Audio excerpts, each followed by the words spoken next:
Hello my dear students, welcome to my channel alpha knowledge box. इस video में आज हम क्लास 6 साइंस के चैप्टर 4 एक्सप्लोरिंग मैग्नेट्स के एनसीईआरटी क्वेश्चन आंसर को करने वाले हैं। अगर अभी तक आपने चैप्टर 1, चैप्टर 2 और चैप्टर 3 की वीडियोस को नहीं देखा है तो इन सभी वीडियोस की लिंक आपको इसी वीडियो के डिस्क्रिप्शन बॉक्स में मिल जाएगी या फिर चैनल की प्लेलिस्ट साइंस क्लास 6 से आप इन वीडियोज़ को देख सकते हैं। चलिए क्वेश्चन आंसर को स्टार्ट करते हैं। Let us enhance our learning. First question है फिल इन द ब्लैंक्स। पहला फिल इन द ब्लैंक्स है unlike poles of two magnets blank space each other whereas like poles blank space each other. किन्हीं भी दो magnets के unlike poles यानी एक जैसे ना हो, नॉर्थ साउथ या साउथ नॉर्थ एक दूसरे को अट्रैक्ट करते हैं, जबकि एक जैसे poles north north south south एक दूसरे को रिपल करते हैं। Second question the materials that are attracted toward a magnet are called. ऐसे मटीरियल्स जो मैग्नेट की तरफ अट्रैक्ट होते हैं उन्हें बोलते हैं मैग्नेटिक मटीरियल। और मैग्नेटिक मटीरियल्स की नेम है आयरन, कोबाल्ट और निकेल। तीसरा फिल इन द ब्लैंक्स है the needle of a magnetic compass rest along the blank space direction. इसकी बात की जा रही है, ये है मैग्नेटिक कंपास। अगर इसे फ्रीली कहीं पर भी आप रख दें, टच ना करें, तो इसकी निडल हमेशा नॉर्थ और साउथ डायरेक्शन में रेस्ट करती है। कंपास की जिस निडल में रेड कलर लगा हुआ होता है वो नॉर्थ डायरेक्शन के लिए होता है। यहाँ पर हो जाएगा north south. Fourth fill in the blanks है a magnet always has dash poles. किसी भी मैग्नेट में वो कितना भी छोटा हो या आप उसके टुकड़े कर दें, हमेशा उसमें 2 पोल्स ही होंगे, नॉर्थ और साउथ। चलिए फिल इन द ब्लैंक्स को एक बार रिवाइज कर लेते हैं। फर्स्ट है unlike poles of two magnets attract each other whereas like poles repel each other. Second the materials that are attracted toward a magnet are called magnetic material. Third the needles of a magnetic compass rest along the north south direction.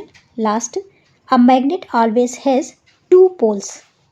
चलिए आगे बढ़ते हैं। Question number second state whether the following statements are true और false. First statement है a magnet can be broken into pieces to obtain a single pole.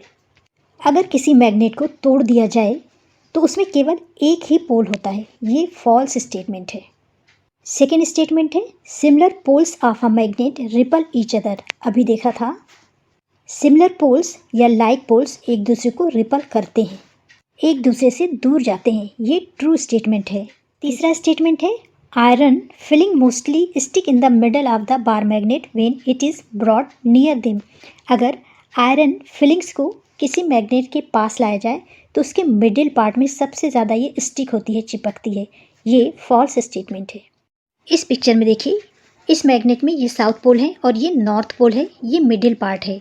South pole और north pole में iron की filling ज़्यादा stick है, चिपकी हुई है, जबकि मिडिल पार्ट में सबसे कम स्टिक है। इस तरह से ये फॉल्स स्टेटमेंट है। फोर्थ स्टेटमेंट है a freely suspended bar magnet always align with the north south direction. अगर किसी मैग्नेट को फ्रीली छोड़ दिया जाए किसी थ्रेड से बांध करके, तो हमेशा वो नॉर्थ साउथ डायरेक्शन में ही रेस्ट करेगा, ये ट्रू स्टेटमेंट है। क्वेश्चन नंबर 3 है column first shows different positions in which one pole of a magnet is placed near that of the others. Column second indicates the resulting interaction between them for different situations. Fill in the blanks. Question में 2 columns दिखाए गए हैं, column first और column second. Column first में magnets की position को दिखाया गया है, 2 मैग्नेट्स की पोजीशन को दिखाया गया है, और कॉलम सेकेंड में इनके बीच के इंटरेक्शन को शो किया गया है। इसे इस तरह से समझते हैं कि एक मैग्नेट ये है और दूसरा ये है, दोनों का नॉर्थ नॉर्थ एक दूसरे के सामने है, ये नॉर्थ है और ये नॉर्थ है, तो ये एक दूसरे को रिपल करेंगे, यहाँ पे रिपल्शन होगा। सेकेंड में देखिए, यहाँ पर नॉर्थ है और इधर लिखा हुआ है अट्रैक्शन, तो यहाँ पर होना चाहिए साउथ, यहाँ पर नॉर्थ और यहाँ पर साउथ। जब नॉर्थ साउथ होंगे तो ये एक दूसरे को अट्रैक्ट करेंगे। अगला देखते हैं, एक मैग्नेट में साउथ है और दूसरे में नॉर्थ है। इस तरह से यहाँ पर साउथ और यहाँ पर नॉर्थ, जब डिफरेंट पोल एक दूसरे के सामने होंगे तो ये एक दूसरे को अट्रैक्ट करेंगे, यहाँ पर होगा अट्रैक्शन। लास्ट में एस लिखा हुआ है यानी साउथ पोल, इधर आपको बताना है कि कौन सा पोल होना चाहिए, और सामने लिखा हुआ है रिपल्शन, यानी दोनों पोल एक जैसे होने चाहिए। यहाँ पर भी साउथ होना चाहिए और यहाँ पर भी साउथ होना चाहिए। यहाँ पर एस हो जाएगा। इस तरह से नॉर्थ पोल जब एक दूसरे के सामने होंगे तो रिपल्शन होगा। नॉर्थ है तो इसके सामने साउथ पोल होना चाहिए तो अट्रैक्शन होगा। अगले में साउथ और नॉर्थ पोल एक दूसरे के सामने है तो यहाँ पर अट्रैक्शन होगा। इसी तरह से लास्ट में रिपल्शन लिखा हुआ है तो दोनों पोल सेम होने चाहिए। यहाँ पर एस होना चाहिए, साउथ पोल। इस तरह से साउथ पोल होंगे तो रिपल्शन होगा। चलिए आगे बढ़ते हैं। Question number 4, Atharva perform an experiment in which he took a bar magnet and rolled it over a heap of still you clip, figure 4.15। Experiment में अथर्व इस मैग्नेट को इन क्लिप्स के ऊपर रोल्ड करता है, घुमाता है। अकॉर्डिंग टू यू, आपके अनुसार, which of the options given in table 4.3 is likely to be his observation. आपके अनुसार इस टेबल में दिए हुए ऑब्जर्वेशन में से अथर्व के एक्सपेरिमेंट का ऑब्जर्वेशन कौन सा होगा। इस मैग्नेट में 3 पॉइंट शो किए गए हैं। ए पॉइंट जो कि नॉर्थ पोल को शो कर रहा है, सी पॉइंट जो कि साउथ पोल को शो कर रहा है और बी पॉइंट मैग्नेट के मिडिल पार्ट को शो कर रहा है। ये टेबल 4.3 है। यहाँ पर लिखा हुआ है number of pins attracted by the magnet at is various positions. Magnet में दिखाए गए ए पॉइंट को पोजीशन ए बोला गया है, बी पॉइंट को पोजीशन बी और सी पॉइंट को पोजीशन सी बोला गया है। अथर्व जब इस मैग्नेट को इन पिन्स पर रोल करता है तो इनमें से कौन सा ऑब्जर्वेशन सही होगा। पोजीशन ए अर्थात मैग्नेट का नॉर्थ पोल, पोजीशन सी अर्थात मैग्नेट का साउथ पोल और ये मिडिल पार्ट। पहले ऑब्जर्वेशन में लिखा हुआ है कि पोजीशन ए पर 10 पी स्टिक होंगी, बी पर 2 और सी पर 10। सेकेंड ऑब्जर्वेशन में लिखा हुआ है ए पर 10 पिन्स अट्रैक्ट होंगी या स्टिक होंगी, बी पर 10 और सी पर 2। तीसरे ऑब्जर्वेशन में लिखा हुआ है कि पोजीशन ए पर 2 पिन चिपकेंगी या अट्रैक्ट होंगी, बी पर 10 और सी पर 10। और लास्ट में लिखा हुआ है कि पोजीशन ए पर 10 पी स्टिक होंगी, बी पर 10 पिन्स स्टिक होंगी और सी पर भी 10 पिन्स स्टिक होंगी। सपोज इस तरह से ये मैग्नेट है, ये इसका नॉर्थ पोल है, ये इसका मिडिल का पोर्शन है और ये इसका साउथ पोल है। कोई भी मैग्नेटिक मटेरियल हमेशा मैग्नेट के पोल्स पर सबसे ज़्यादा अट्रैक्ट होती हैं, यहाँ पर सबसे कम होती हैं। सेंटर वाले पार्ट में कभी भी 10-10-10 अट्रैक्ट नहीं होंगी, ये रॉन्ग है। इसलिए ये ऑब्जर्वेशन भी रॉन्ग हो गए। करेक्ट ऑब्जर्वेशन है ए पोजीशन पर 10 अट्रैक्ट होंगी, बी पर सेंटर में 2 हो सकती हैं और सी पर 10 अट्रैक्ट होंगी। आंसर इस तरह होगा, इन Atharva experiment the bar magnet will attract the most U clips at the poles position A and C and the least at the middle position B. This is because the magnetic force is strongest at the poles and weakest at the middle. Position A north pole high attraction होगा, position B middle part low attraction होगा, position C south pole यहाँ पर भी high attraction होगा। So the observation first 10 to 10 will be his observation. Question number 5 है, Reshma bought 3 identical metal bar from the market. Out of these bars, 2 were magnets and 1 was just a piece of iron. How will she identify which 2 amongst the 3 could be magnets without using other materials? Reshma market से 3 metal के बार खरीदती है, उनमें से 2 magnet है और एक iron का पीस है। आप कैसे आइडेंटिफाई करेंगे कि उन 3 में से 2 मैग्नेट हैं बिना किसी दूसरे मटेरियल का यूज़ किए हुए। इसे चेक करने का बड़ा आसान तरीका है। सभी बार्स को एक दूसरे के पास लाएंगे। 2 बार को अगर आप एक दूसरे के पास लाते हैं और वो दोनों एक दूसरे को रिपल कर रहे हैं, एक दूसरे से दूर जा रहे हैं, इसका मतलब है कि वो दोनों मैग्नेट है। और तीसरा बार जो केवल अट्रैक्ट हो रहा है वो आयरन का पीस है। आंसर है, Reshma can identify the magnets by bringing each metal bar close to the other 2 bars one by one. The 2 magnets will attract the iron bars but will repel or attract each other depending on their poles. If a bar repels one bar and attract another, it indicates that the repelling bar is also a magnet. The one that only attract and does not repel in the piece of iron. चलिए अगला question देखते हैं। You are given a magnet which does not have the poles marked. How can you find its pole with the help of other magnets which has its poles marked. आपको इस तरह से magnet का एक piece दिया जाता है जिसमें पोल मार्क्ड नहीं है। आप कैसे पता लगाएंगे कि इसमें कौन सा साउथ पोल है और कौन सा नॉर्थ पोल है। इसके लिए आप इस तरह से एक मैग्नेट का यूज़ कर सकते हैं जिसमें नॉर्थ और साउथ पोल बने हुए हैं। इसका बहुत आसान तरीका है, जब इस मैग्नेट को आप इसके पास लाएंगे और ये पोल नॉर्थ है, यहाँ पर भी नॉर्थ है, तो ये एक दूसरे को रिपल करेंगे, एक दूसरे से दूर जाएंगे। और अगर इस मैग्नेट को इसके पास लाने पर ये एक दूसरे से अट्रैक्ट होते हैं, एक दूसरे के पास आ जाते हैं, तो इसका मतलब है ये पोल साउथ पोल है। इस तरह से आप पता लगा सकते हैं कि ये साउथ पोल है और ये वाला नॉर्थ पोल है। कहने का अर्थ ये है कि अगर इस मैग्नेट में ये नॉर्थ है और ये अट्रैक्ट हो रहा है इसकी तरफ, तो यहाँ पर साउथ पोल होगा।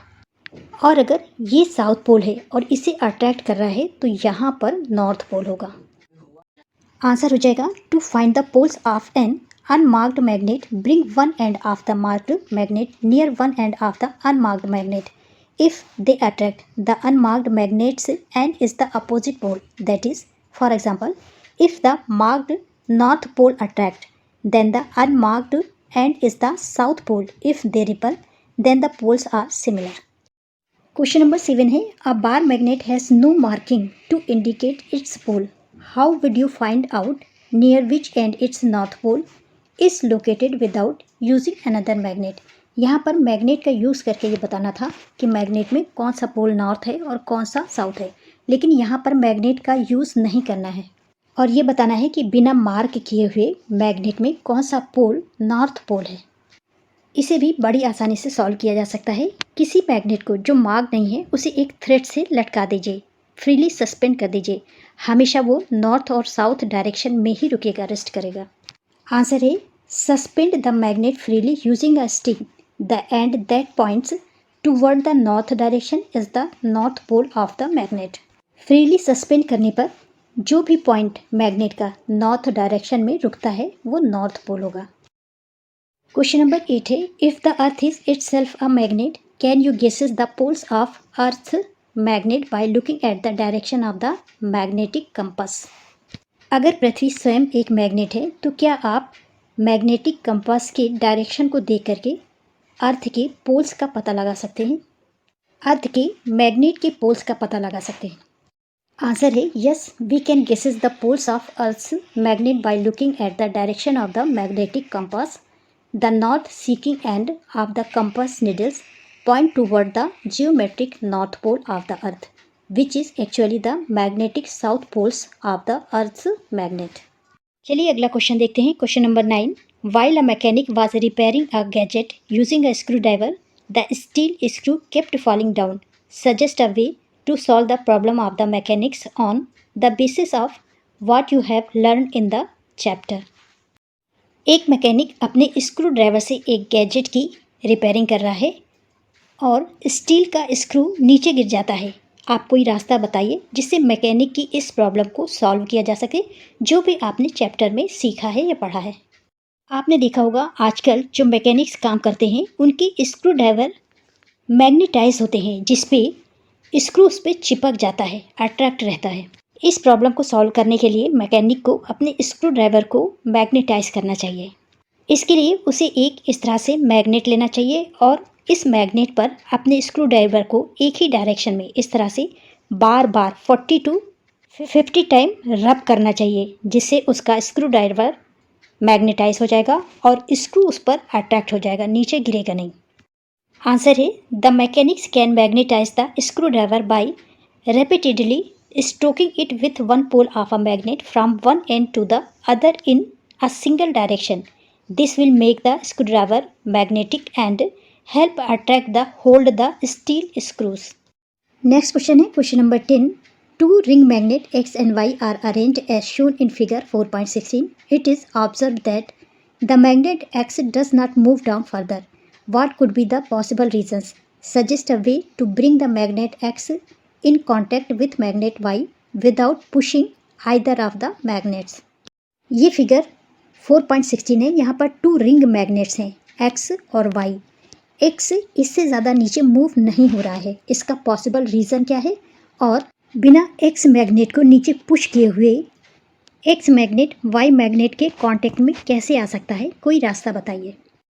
जब भी दो मैग्नेट एक दूसरे के पास आते हैं तो या तो वो एक दूसरे को अट्रैक्ट करते हैं या रिपल करते हैं। तो इस केस में एक्स मैग्नेट और वाई मैग्नेट के पोल्स एक जैसे हैं, या तो यहाँ पर नॉर्थ और नॉर्थ है या फिर साउथ साउथ है, जिसके कारण ये एक दूसरे को रिपल कर रहे हैं और एक दूसरे के कांटेक्ट में नहीं आ रहे हैं।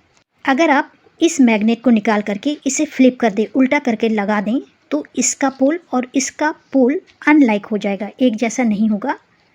या तो नॉर्थ साउथ होगा या साउथ नॉर्थ होगा, जिसके कारण ये दोनों एक दूसरे को अट्रैक्ट करेंगे और एक्स पोल नीचे की तरफ चला जाएगा और वाई के कांटेक्ट में आ जाएगा।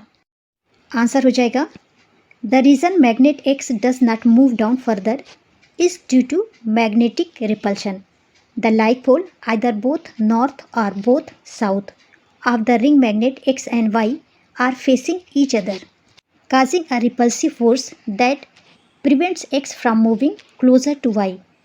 To bring magnet X in contact with magnet Y without pushing either of the magnets, remove one magnet, lift magnet X off the rod. Now flip magnet X, turn magnet X upside down, reversing its poles and replace magnet S. Slide magnet X back onto the rod. By flipping magnet X, the opposite pole of the two magnets will face each other, one north and one south, which will cause an attractive force allowing magnet X to move down and contact magnet Y. Question number 11. Three magnets are arranged on a table in the form of the shape shown in figure 4.17. एक table पर इस तरह से Z के form में एक ये और एक ये तीन मैग्नेट्स रखे हुए हैं। What is the polarity N or S at the end 1, 2, 3, 4 and 6 of the magnets? Polarity of 1 and 5 is given for you. Magnets की इस तरह के अरेंजमेंट में आपको बताना है कि पॉइंट 1 पर, पॉइंट 2 पर, पॉइंट 3 पर, पॉइंट 4 पर और पॉइंट 6 पर इनकी पोलैरिटी क्या होगी, अर्थात इन पॉइंट्स पर नॉर्थ पोल होंगी या साउथ पोल होंगी। चलिए फिगर के द्वारा इन पॉइंट्स की पोलैरिटी को जानते हैं। 5 पर पोलैरिटी गिवन है और ये है नॉर्थ। इसके अपोजिट डायरेक्शन में जो भी पोल होगा, यहाँ पर 6 पर इसकी पोलैरिटी होगी एस साउथ। इस मैग्नेट का ये पोल 5 के नॉर्थ से अट्रैक्टेड है। दो मैग्नेट्स आपस में अट्रैक्ट तब होते हैं जब उनके पोल्स अपोजिट हों। अगर 5 पर नॉर्थ है तो 4 पर एस होगा, अर्थात साउथ होगा। अगर यहाँ पर साउथ पोल है तो इसके अपोजिट में दूसरा पोल जो होगा वो होगा नॉर्थ। 3 पर होगा नॉर्थ पोल। ये मैग्नेट और ये मैग्नेट दोनों के पोल आपस में अट्रैक्टेड हैं। अगर 3 पर नॉर्थ पोल है तो यहाँ पर साउथ पोल होगा, और अगर 2 पॉइंट पर साउथ पोल है तो इसके अपोजिट 1 पोल पर नॉर्थ पोल होगा। इस तरह से इन पॉइंट्स की पोलैरिटी हो जाएगी 1 की नॉर्थ, 2 की साउथ, 3 की नॉर्थ, 4 की साउथ, इनकी दी हुई है नॉर्थ और 6 की यहाँ पर साउथ। आंसर इस तरह से होगा based on the figure given here and knowing that the opposite end of a magnet is the opposite pole, the polarity at the end being the opposite end of 5 will be south. Now consider how the magnets are arranged. The end 5 is north and magnetically the polarity flow in from north to south inside the magnet, so the end connected to 5 which is end 4 must be south. Since magnet 3 is connected directly to end 4 and 3 opposite to end 4 will be north, the end connected to 3 which is end 3 will be south. Finally the polarities can be stated as follows. And point 1 यहाँ पर north pole होगा, and point 2 यहाँ पर south pole होगा, and pole 3 यहाँ पर north pole होगा, and point 4 south pole होगा और एंड पॉइंट 6 यहाँ पर साउथ होगा। लास्ट में मोर टू नो दिया हुआ है, इसे आपका जानना ज़रूरी है। Magnet says humans have made me in different shapes and size as per their requirements, however my poles always occurs in pairs no matter my shape. एक मैग्नेट इंसानों से कह रहा है कि ह्यूमंस अपनी रिक्वायरमेंट के अकॉर्डिंग हमें डिफरेंट शेप और साइज़ में बना लेते हैं, लेकिन मेरे पोल्स हमेशा पेयर्स में होते हैं। इस टेबल में डिफरेंट टाइप के मैग्नेट्स दिखाए गए हैं और उनके पोल्स बताए गए हैं। पहला है बार मैग्नेट। बार मैग्नेट इस तरह का भी हो सकता है और इस तरह का। यहाँ पर ऊपर नॉर्थ पोल है तो नीचे साइड साउथ पोल होगा। इसमें एक साइड नॉर्थ पोल होगा तो दूसरी साइड साउथ पोल होगा। दूसरा टाइप है डिस्क मैग्नेट। अगर डिस्क मैग्नेट है तो सेम इसी तरह से ऊपर साइड नॉर्थ पोल होगा, नीचे साउथ पोल होगा। और इस तरह से है तो एक साइड नॉर्थ पोल और दूसरी साइड साउथ पोल होगा। नेक्स्ट टाइप है सिलेंड्रिकल मैग्नेट। अगर इस तरह से सिलेंड्रिकल फॉर्म में मैग्नेट है तो इसमें ऊपर की साइड अगर नॉर्थ है तो दूसरी साइड साउथ होगा। अगर एक साइड नॉर्थ है तो दूसरी साइड साउथ होगा। अगला है रिंग मैग्नेट। रिंग के फॉर्म में इसका हाफ पोर्शन नॉर्थ होगा और हाफ पोर्शन साउथ होगा। ऊपर का पोर्शन अगर नॉर्थ है तो नीचे का साउथ होगा, या इनर पार्ट साउथ हो सकता है और आउटर पार्ट नॉर्थ हो सकता है। लास्ट है स्फेरिकल मैग्नेट। अगर स्फेरिकल इस तरह से बॉल की तरह मैग्नेट है तो इसमें एक साइड नॉर्थ पोल और दूसरी साइड साउथ पोल होगा। ये सारे मैग्नेट सस्पेंड करने पर नॉर्थ और साउथ डायरेक्शन में ही रुकेंगे। This is the end of video. Thanks for watching.